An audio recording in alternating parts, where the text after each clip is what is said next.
Middle ఈస్ట్లో జరుగుతున్నటువంటి యుద్ధం ఈరోజు పాకిస్తాన్ మెడకు చుట్టుకుంది.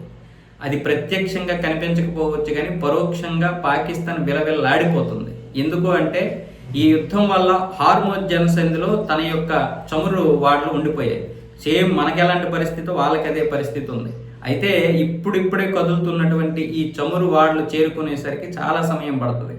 పాకిస్తాన్ దగ్గర నిలవలేక ఈ పెట్రోల్ ధరలు పెరిగిపోతున్నాయి, గ్యాస్ ధరలు పెరిగిపోతున్నాయి. మరొక వైపు ఏమొచ్చేసి ఆఫ్ఘనిస్తాన్ సైనికుల మీద దాడి చేసి తాజాగా 41 మందిని చంపేసింది. మరొక వైపు ఏమొచ్చేసి ఆఫ్ఘనిస్తాన్ దాడి చేయడానికి సిద్ధంగా ఉంటుంది. ఆ రైల్వేల మీద మళ్ళీ అటాక్ చేయడానికి బలోచిస్తాన్ లిబరేషన్ ఆర్మీ ఏమొచ్చేసి ప్లాన్ చేస్తుంది. అటువైపు పోలీసుల్ని ఇటువైపు సైనికుల్ని ఏర్పాటు చేస్తుంది. మరొక వైపు సైనికులు అసహనానికి గురవుతున్నారంట పాకిస్తాన్ వాళ్ళు. ఎందుకంటే మొత్తం ఆఫ్ఘనిస్తాన్ ఇరాన్ సరిహద్దు, ఇలాగే ఇటువైపు బలోచిస్తాన్ సరిహద్దుల్లో మొత్తం వీళ్ళందరినీ ఏర్పాటు చేసి వాళ్ళకి కనీసం రెస్ట్ కూడా ఇవ్వకుండా రోజుకి 18 గంటల పాటు వాళ్ళని డ్యూటీలో ఉంచుతున్నారంట. మరొక వైపు ఏమొచ్చేసి అటువైపు సైనికులు ఇవ్వాలని డిమాండ్ వినిపిస్తుంది. సో ఇప్పుడు సౌదీ అరేబియాకి పాకిస్తాన్కి ఒక ఒప్పందం ఉంది.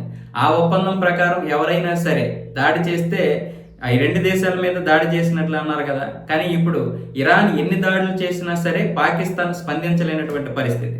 900 కిలోమీటర్ సరిహద్దుల్లో ఇరాన్ ఏ దాడి చేస్తుందని పాకిస్తాన్ భయంతో ఉంది తప్ప మళ్ళీ మనం ఇరాన్ మీద దాడి చేద్దామన్న ఇది వాళ్ళకి లేదు పాకిస్తాన్కి. ఒకవేళ అదే జరిగితే పాకిస్తాన్ తట్టుకోలేదు ఇరాన్ని. ఆ క్షిపణులు గనక వదిలేయండి, పేరుకే పాకిస్తాన్ దగ్గర అణ్వాయుధాలు ఉన్నాయి. ఆ అణ్వాయుధాలన్నీ కూడా అమెరికా చేతుల్లో ఉంటాయి. కాబట్టి ఈ పాకిస్తాన్ ఏం చేసినా సరే ఇస్లాం దేశాలకి పెద్దగా ఉపయోగం ఉండదు. అంటే ఇప్పుడు పాకిస్తాన్ కూడా అమెరికా చేతుల్లో ఉన్నట్టుగా ఇరాన్కి వ్యతిరేకంగా పోరాడలేదు, గల్ఫ్ దేశాలకి సానుకూలంగా స్పందించలేదు. మరొక వైపు హార్మోజ్ జలసంధి దగ్గర ఆ పడవలు రావడానికి సమయం పడుతుంది. ఇక్కడేమో ధరలు పెరిగిపోతున్నాయి. మరొక వైపు ఏమొచ్చేసి ఆర్థిక పరిస్థితి పూర్తిగా దిగజారిపోతుంది. ద్రవ్యోల్బణం చాలా దారుణంగా ఉంది. ఇది పాకిస్తాన్లో ఉన్నటువంటి పరిస్థితి. ఏం చేయాలి? నిజంగా ఈ ఎఫెక్ట్ భారతదేశానికి కూడా పడింది. మనము ముందు జాగ్రత్తగా ఉండడం వల్ల ఎంతో కొంత తట్టుకోగలుగుతున్నాం.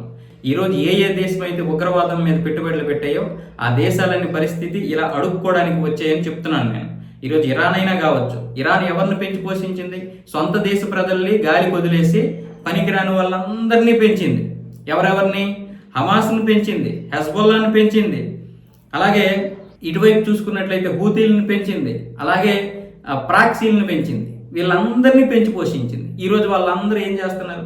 ఒక్క హెజ్బొల్లా తప్ప ఎవరైనా స్పందించారా? ఎవరికి వాళ్ళే అమెరికాకి భయపడి చేతులు ముడుచుకొని ఉన్నారు. ఈరోజు ఇరాన్లో ఎవరు బాధపడుతున్నారు? ఆ నాయకులు, ఆ ప్రజలు. ఆర్థిక సంక్షోభంతో ఈరోజు ఇరాన్ ప్రజలు చావు బెటర్ అని ఆయన అనుకుంటున్నారు. ఉగ్రవాదాన్ని పెంచే ఆ డబ్బుతో ఇరాన్ కనుక ఈ దేశాన్ని అభివృద్ధి చేయడానికి ఉపయోగిస్తే ఎంత బాగుంటుంది. ఈరోజు గల్ఫ్ దేశాలు ఎందుకు అంత అభివృద్ధి చెందాయంటే మతతత్వాన్ని వదిలేశాయి. ఉగ్రవాదానికి వాళ్ళు సపోర్ట్ చేయలేదు, వీళ్ళంతా చేయలేదు. సౌదీ అరేబియా లోపాయికారకంగా చేస్తుంది. పాకిస్తాన్కో లేకపోతే ఆఫ్ఘనిస్తాన్కో ఫండింగ్ ఇచ్చేసి ఉగ్రవాదాన్ని పెంచి పోషిస్తుంది. అలా పెంచి పోషించినా ఉంటుంది ఒక్కొక్కడికే. కానీ ఈరోజు పాశ్చాత్య దేశాల మాటలు విని పాకిస్తాను ఈరోజు ఆడిందే ఆట పాడిందే పాటగా మొన్నటి వరకు జరిగింది. 2014 వరకు ఏమైంది? ఇప్పుడు అటు పాశ్చాత్య దేశాలు వదిలిస్తాయి, ఇటేమొచ్చేసి కాంగ్రెస్ ఇక్కడ ఓడిపోవడం వల్ల దానికి వెళ్లాల్సిన నిధులు వెళ్ళడం లేదు. సొంత దేశ ఉగ్రవాదులు కూడా ఇప్పుడు తెహ్రీకే తాలిబాన్ పాకిస్తాన్ ఏదైతే ఉందో అది కూడా చివరికి పాకిస్తాన్ మీద విరుచుకుపడుతుంది. ఎవడు పెంచిన పాము వాడిని కాటేస్తుంది. ఈరోజు నువ్వు బిలబిల్లాడకపోతే ఏమవుతావు?